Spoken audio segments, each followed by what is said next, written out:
Good morning বন্ধুরা, আজকে আবার একটা নতুন রেসিপি নিয়ে চলে এসেছি। তোমরা দেখো দেখো আমগুলি, এগুলি কাঁচা আম বিচি হওয়ার আগে, আমের ভিতরে আটি হওয়ার আগে এই আমগুলি লাগবে। আটি হওয়ার আগে যে আমগুলি হয় এগুলিকে কেটে, একটা আমকে চার ভাগ করে কেটে নিয়েছি। কেটে নেওয়ার পর আমগুলিকে ধুয়ে 4 ভাগ করে কেটে নিয়েছি। কেটে নেওয়ার পর তারপর এগুলিকে হলুদ, লবণ আর মরিচের গুঁড়ো মাখিয়ে নিয়েছি। এগুলিকে এখন রোদ্রে দেবো। এই দেখো 2 থাল নিয়েছি আমি। হলুদ, লবণ আর মরিচের গুঁড়ো দিয়ে আমগুলোকে মেখে নিয়েছি। এখন এগুলোকে রোদে শুকাবো 2-3 দিন। রোদে শুকিয়ে তারপর এগুলিকে দিয়ে আমের মোরব্বা তৈরি হবে। সবটাই তোমাদের দেখাবো। ভিডিওটা আশা করি ভালো লাগবে, তোমরা দেখতে থাকো। এগুলি এখন শুকিয়ে নেব। দেখো বন্ধুরা, আমগুলি যে দেখিয়েছিলাম হলুদ লবণ মাখিয়ে রৌদ্র দিয়েছি, সে আমগুলি এখন 3 দিনের রৌদ্র শুকিয়ে নিয়েছি। 3 দিন দিয়েছি রোদে শুকিয়ে নিয়েছি আমগুলিকে। এখন এগুলি দিয়ে আচার বানাবো। আমরা কী বলে, আমের মোরব্বা বলি না, আমের মোরব্বা বানাবো।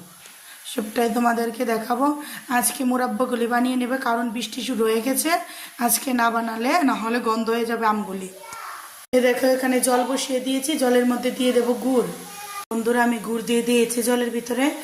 গুড়টা তোমাদের আন্দাজ মতো দেবে, আম বুঝে দেবে, আম কতটা টক কতটা চুকা সেই বুঝে তোমরা গুড়টা দেবে। এই আমগুলি বন্ধুরা অনেক টক, অনেক অনেক, মানে এত পরিমাণ টক, তার জন্য একটু গুড়টা বেশি করে দিতে হয়। দেখো গুড় দিয়ে দিয়েছি, গুড়গুলি জাল হোক। যখন একটু গুড়গুলি ফুটে, জলের সাথে ফুটে আঠা আঠা ভাব হবে, তখন আমগুলি দেব। দেখতে থাকো তোমরা। দেখো বন্ধুরা, এখানে আচারের মশলা নিয়ে নিয়েছি।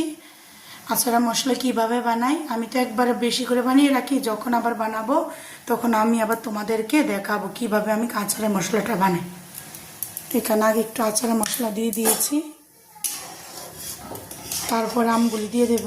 তোমরা হয়তো বলতে পারো, দিদি ভাই দেখি আমগুলিকে ভাজিনি। আমি কেন ভাজিনি জানো? এগুলি যদি মানে রোদ্রে না শুকিয়ে লগ আম কেটে কাঁচা আম দিয়ে বানাতাম মোরব্বা, তাহলে হয়তো একটু তেলের মধ্যে দিয়ে ভেজে নিতাম।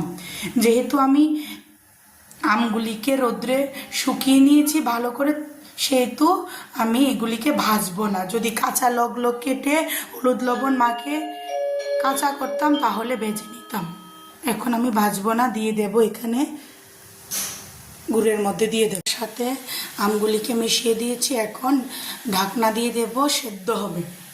ঢাকনা দিয়ে দেব, সেদ্ধ হবে।